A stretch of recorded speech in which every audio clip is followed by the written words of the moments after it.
শত শত বছর আগের এক পুরনো জামানার কথা। কোনো এক মুসলিম সাম্রাজ্যের এক প্রান্তে এক বৃদ্ধ কুমোর বাস করত। তার একটি জোয়ান ছেলে ছিল, যার নাম ছিল জায়েদ।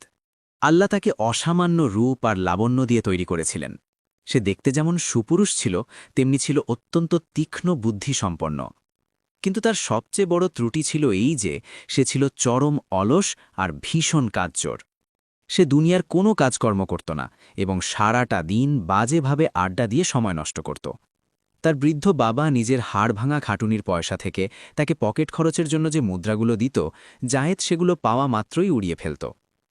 জায়েদকে সঠিক পথে ফিরিয়ে আনার জন্য তার বাবা অজস্রবার তাকে নসিহত করেছেন এবং জীবনের মানে বোঝানোর চেষ্টা করেছেন, কিন্তু জায়েদ কোনোভাবেই সোজা পথে আসল না। শেষ পর্যন্ত একদিন অতিষ্ঠ হয়ে তার বৃদ্ধ বাবা তাকে যুদ্ধের বর্ম পরিয়ে দিলেন এবং একটি ঝকঝকে তলোয়ার হাতে ধরিয়ে দিয়ে বললেন, যাও জায়েদ, এখন বাগদাদের সুলতান হারুন ও রশিদের ফৌজে গিয়ে নিজের নাম লেখাও। এখন থেকে তোমার কোনো খরচ বহন করা আমার পক্ষে আর সম্ভব নয়। এই কথা বলে তার বাবা তাকে বাড়ি থেকে বিদায় করে দিলেন। জায়েদ অগতাচ্ছা সুলতানের ওই সব সিপাহীদের দলে গিয়ে লস্কর হিসেবে নাম লেখালো, যারা রাজধানীর আশেপাশের গ্রামগুলোতে টহল দিয়ে বেড়াত। কিন্তু ড্রেস পরিবর্তন হলেও তার পুরনো স্বভাব আর চালচলন একদমই বদলাল না। সে এক বৃদ্ধ ধুরন্ধর সিপাহীর সাথে একই তাঁবুতে থাকত এবং সুযোগ পেলেই তাকে বলতো, আরে ভাই, এই রোদে পোড়া চাকরির চেয়ে তো আমাদের গ্রাম অনেক ভালো ছিল। সেখানে আমার বাবার প্রচুর দৌলত আছে আর ভালো খাবারের সাথে অনেক আরামও পাওয়া যেত। ওই বৃদ্ধ সিপাহীটি ছিল খুব লোভী। সে একদিন জায়েদকে কুবুদ্ধি দিয়ে বলল, যদি তোমার বাবা এতটাই ধনী হয়, তবে তাকে চিঠি লেখো যে তোমার অনেক অর্থের প্রয়োজন। তাকে জানাও যে সুলতান তোমাকে বড় অফিসার বানিয়ে দিয়েছেন এবং নতুন বন্ধুদের দাওয়াত দেওয়ার জন্য তোমার কিছু স্বর্ণমুদ্রা দরকার। জায়েদের মাথায় ওই বৃদ্ধ সিপাহীর বুদ্ধিটি খুব ভালো লেগে গেল। ওদিকে তার বৃদ্ধ বাবা যখন জায়েদের পাঠানো চিঠি পেল, তখন সে আনন্দে আত্মহারা হয়ে গেল। সে মনে মনে ভাবতে লাগল যে অবশেষে তার নাদান ছেলেটি একজন বড় মানুষ হয়ে গিয়েছে। আনন্দিত মনে সে প্রচুর অর্থ তার ছেলের কাছে পাঠিয়ে দিল। টাকাগুলো হাতে পেয়ে জায়েদ খুব খুশি হল, কিন্তু বরাবরের মতোই সে ওই টাকা মাত্র কয়েকদিনেই বিলাসিতা করে উড়িয়ে দিল এবং আবার তার আগের মতো ফকিরি দশা হয়ে গেল। তবে এই ঘটনার মাধ্যমে সে জেনে গেল যে কিভাবে মিথ্যে বলে বাবার কাছ থেকে টাকা হাতিয়ে নেওয়া যায়। সে পুনরায় তার বাবাকে চিঠি লিখল যে এখন সে কোতোয়ালের নায়েক বা সহকারী পদে উন্নীত হয়েছে, তাই তার আরও টাকা চাই। তার বাবা ধার দেনা করে তাকে আরও টাকা পাঠিয়ে দিল। এর কিছুদিন পর সে আবার চিঠি লিখল যে এখন সুলতান তাকে সরাসরি কোতোয়াল বানিয়ে দিয়েছেন। এবারও তার বাবা খুশিতে এক বিশাল অঙ্কের টাকা পাঠাল। অথচ জায়েদ তখনও একজন সামান্য লস্কর ছাড়া আর কিছুই ছিল না। এভাবে অনেকগুলো মাস পার হয়ে গেল। একবার যখন তার টাকার খুব বেশি টান পড়ল, তখন সে তার বাবাকে চিঠি পাঠিয়ে জানাল যে এখন তার ছেলে খালিফার হুজিরে আজম বা প্রধানমন্ত্রী হয়ে গিয়েছে। এই মহাসংবাদ শুনে তার বাবা এবং মা খুশিতে বাগ হয়ে গেল। তার বাবা ভাবল যে এখন তার ছেলে যখন এত বড় মানুষ হয়ে গিয়েছে, তখন তাকে একবার স্বচক্ষে দেখে আসা উচিত। সে তখনই সফরের জন্য তৈরি হল এবং তার স্ত্রীকে বলল, চলো জয়নবের মা, যাওয়ার জন্য তৈরি হয়ে নাও। তারা দুজনে লট বহর নিয়ে ঘোড়ার গাড়িতে চড়ে বাগদাদের উদ্দেশ্যে রওনা হল। সেদিন বাগদাদের এক রাজপথ দিয়ে সুলতান হারুনের রাজকীয় সওয়ারি যাচ্ছিল। রাস্তার দুই পাশে হাজারে হাজার মানুষ ভিড় জমিয়ে দাঁড়িয়েছিল। তোপের গর্জনের সাথে সাথে নহবতের বাজনার পিছনে সিপাহীদের এক লম্বা কাতার আসছিল। এরপর দামি রেশমি পোশাক পরা আমির উমরা আর উজিররা ঘোড়ায় চড়ে মিছিলের মতো রাজকীয় ভঙ্গিতে যাচ্ছিলেন। জায়েদের মা বাবা রাস্তার একপাশে দাঁড়িয়ে উৎসুক মনেই মিছিল দেখছিল। জায়েদের বাবা এক এক করে সব উজিরদের মুখ দেখল, কিন্তু তাদের মধ্যে তার ছেলের টিকিটিও দেখতে পেল না। তখন জায়েদের বাবা পাশে দাঁড়িয়ে থাকা এক সিপাহীকে জিজ্ঞেস করল, ভাই, উজিরে আজম জায়েদ সাহেব কি এই মিছিলে নেই? ওই সিপাহীটি সেদিন ছুটিতে ছিল। সে হেসেই খুন হয়ে বলল, আরে চাচা, জায়েদ নামে তো কোনো উজির আমাদের সুলতানের দরবারে নেই। তবে হ্যাঁ, এক লস্কর অবশ্যই আছে যে প্রাসাদের দরজার বাইরে পাহারা দেয়। এ কথা শুনে জায়েদের পিত্তি জ্বলে গেল এবং অপমানে তার হাত পা কাঁপতে লাগল। সে সরাসরি কোতোয়ালির আস্তানায় পৌঁছে গর্জে উঠে বলল, হুজুর, আপনার লস্করদের মধ্যে জায়েদ নামে এক ছেলে আছে। আমি তার হতভাগা বাবা। দয়া করে ওই ধোকাবাজকে চাকরি থেকে বরখাস্ত করে আমার হাতে তুলে দিন। কোতোয়াল তৎক্ষণাৎ জায়েদকে তলব করল এবং তাকে চাকরি থেকে তাড়িয়ে দিয়ে তার বাবার সোপর্দ করল। জায়েদের বাবা তাকে কোতোয়ালি থেকে হেঁচড়াতে হেঁচড়াতে বাইরে নিয়ে এলো এবং তার হাত পা শক্ত দড়ি দিয়ে বেঁধে গাড়ির পিছনের খোলে ফেলে দিল আর নিজে স্ত্রীর সাথে গাড়ির সামনে বসে পড়ল। জায়েদের মা কান্নাকাটি করে তার স্বামীকে বোঝাতে লাগল যাতে সে বাড়িতে গিয়ে ছেলের ওপর আর জুলুম না করে, কিন্তু জায়েদের বাবা এ কথা মানল না, কারণ অপমানে তার বুক ফেটে যাচ্ছিল। জায়েদের সেই চতুর বৃদ্ধ সিপাহী বন্ধুটিও আড়ালে দাঁড়িয়ে সব দেখছিল।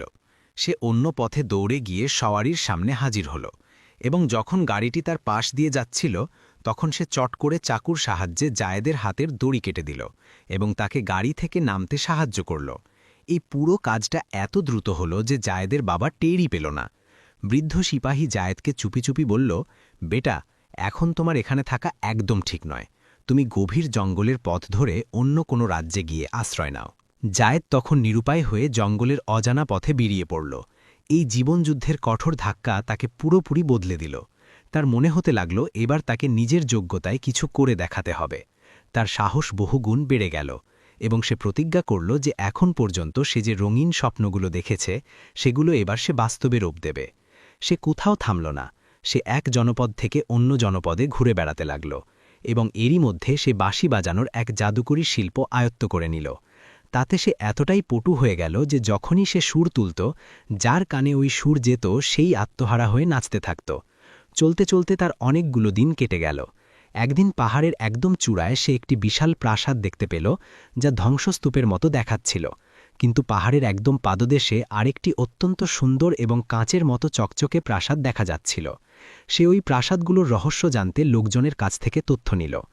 জায়েদ জানতে পারল যে পাহাড়ের ওপরে যে ধ্বংসপ্রাপ্ত প্রাসাদটি আছে সেটি এক জালেম বাদশার ছিল, যে কিনা নিজের প্রজাদের ওপর অনেক জুলুম করে পাহাড় সমান ধন সম্পদ লুটে নিয়েছিল।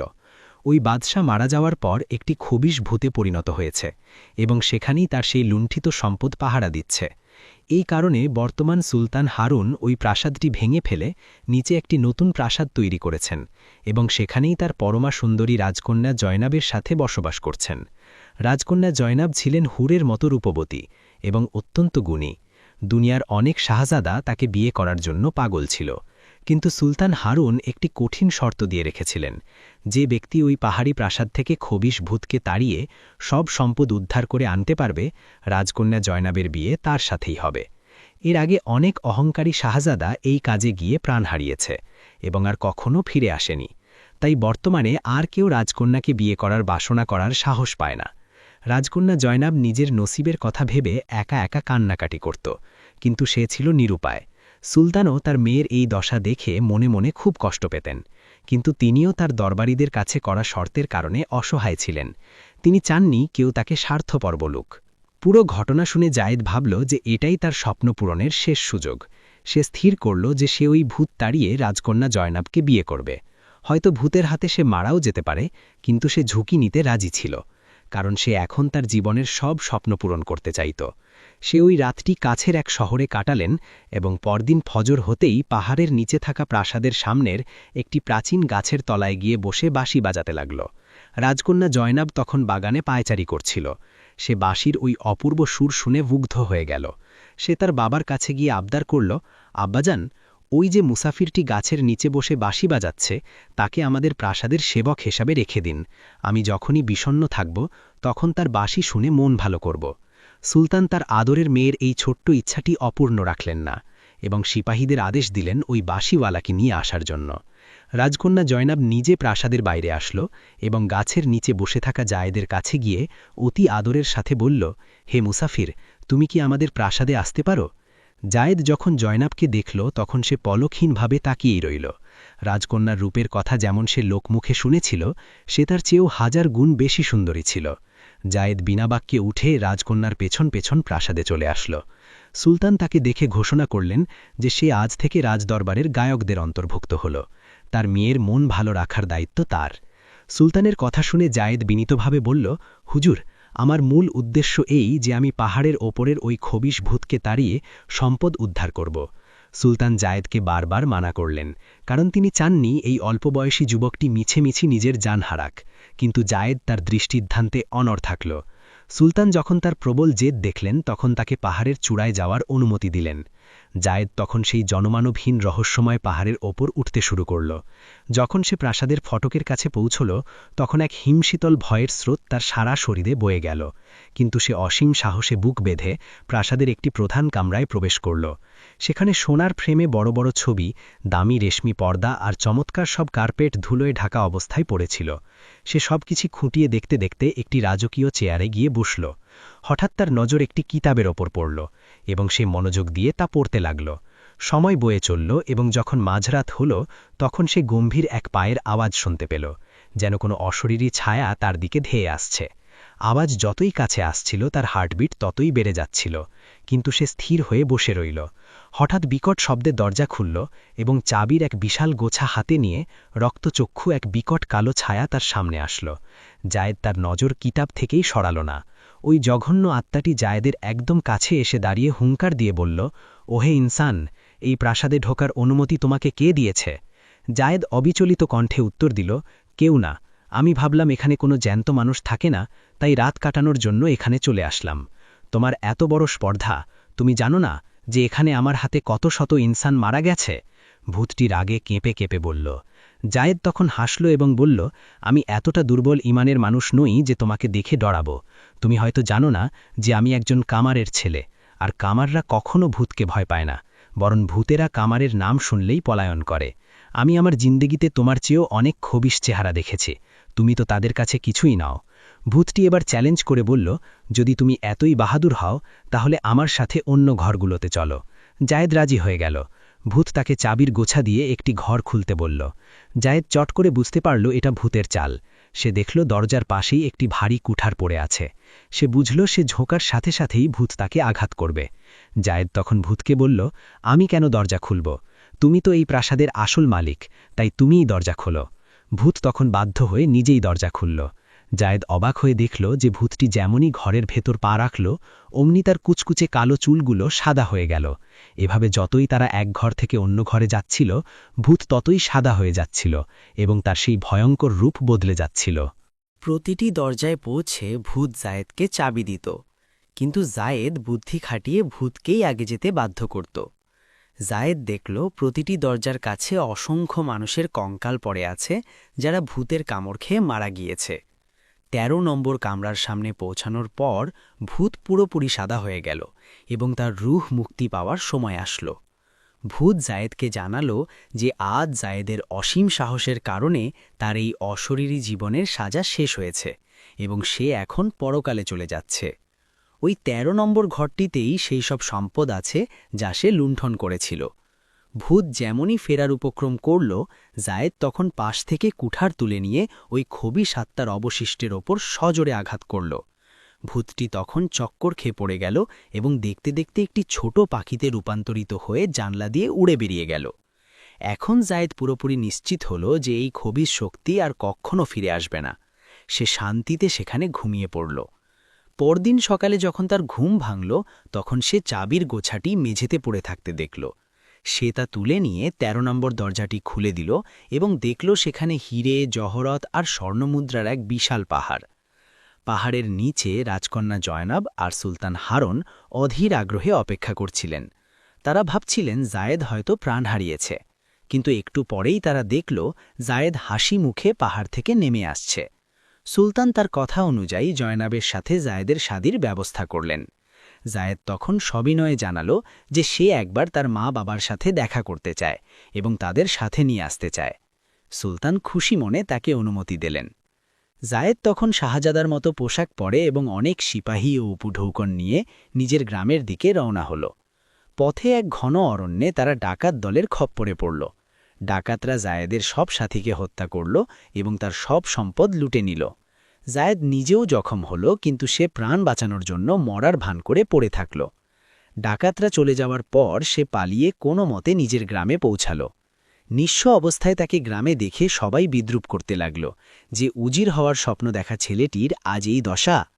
জায়েদ বাড়ি ফিরে মায়ের কাছে আশ্রয় নিল। তার মা তাকে জড়িয়ে ধরে অনেক কাঁদল, কিন্তু তার বাবা তাকে সহজে মাফ করল না। সে জায়েদকে কিছু ছাগল কিনে দিয়ে আদেশ দিল জঙ্গলে গিয়ে সেগুলো চড়াতে। জায়েদ বাধ্য হয়ে ছাগল চড়াতে শুরু করল এবং মনের দুঃখে গভীর জঙ্গলে বসে বাঁশি বাজাত। ওদিকে রাজকন্যা জয়নাব জায়েদের কোনো খবর না পেয়ে দিশাহারা হয়ে গেল। সে শিকারে যাওয়ার বাহানা করে সিপাহীদের নিয়ে জায়েদের গ্রামের পথে বেরিয়ে পড়ল। পথিমধ্যে জয়নাব সেই ডাকাতদের আস্তানার হদিশ পেল এবং তার সাহসী সিপাহীদের নিয়ে সেই ডাকাত সর্দার সহ সবাইকে খতম করে দিল। সেখান থেকে সে জায়েদের আংটি ও অন্যান্য জিনিস উদ্ধার করে নিশ্চিত হল যে জায়েদ বেঁচে আছে। এরপর সে খুঁজতে খুঁজতে জায়েদের বাড়ি পৌঁছাল। জায়েদের বাবা যখন রাজকন্যাকে দেখল তখন সে ভয়ে জড়সড় হয়ে গেল। সে ভাবল জায়েদ বুঝি আবার কোনো বড় অপরাধ করেছে। কিন্তু জয়নাব হাসিমুখে বলল, চাচা, আমি জায়েদের হবু স্ত্রী। জায়েদের বাবা নিজের ভুল বুঝতে পেরে অনেক লজ্জিত হল। জয়নাব তখন জঙ্গল থেকে জায়েদকে সসম্মানে নিয়ে আসলো এবং তার মা বাবাকেও সাথে নিয়ে বাগদাদে ফিরে গেল। সেখানে সুলতান হারুন অত্যন্ত ধুমধামের সাথে জায়েদ এবং জয়নাবের শাদী সম্পন্ন করলেন। জায়েদের মা বাবা এবং রাজকীয় পরিবারের সবাই মিলে শেষ পর্যন্ত মহা সুখে জীবন অতিবাহিত করতে লাগল।